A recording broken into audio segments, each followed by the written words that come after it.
3 jours de travaux, 27 interventions étalées sur 4 grandes thématiques, le tout débouché sur 3 recommandations fondamentales répondant aux aspirations du chef de l'État Félix-Antoine Tshisekedi Tshilombo, celle de briser le paradoxe d'un pays au potentiel impressionnant du courant électrique, mais dont la population n'a pas accès à l'électricité. La toute première recommandation adoptée par les participants au premier forum sur l'électricité en République démocratique du Congo, c'est la mise en application de la loi portant libéralisation du secteur de l'énergie électrique et l'ouverture du marché aux investisseurs privés dans un esprit de libre concurrence. La première recommandation vise l'adoption diligente par le gouvernement des mesures d'application restantes de la loi et la vulgarisation de l'intégralité des mesures d'application auprès des administrations centrales et provinciales,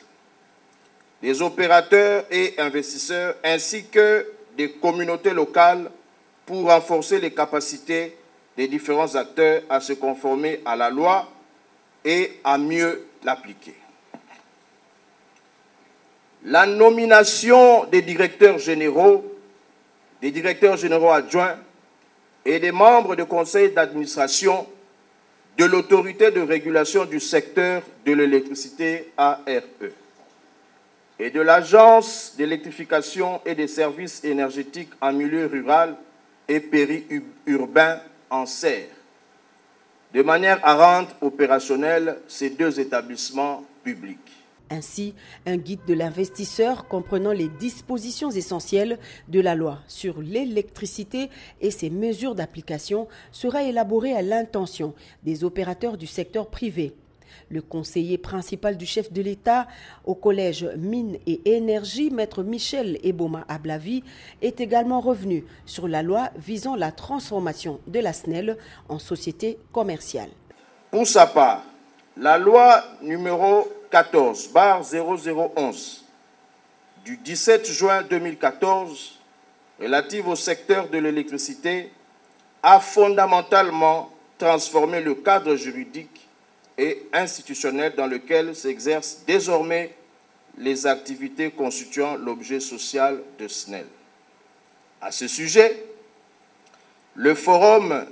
formule les recommandations ci-après.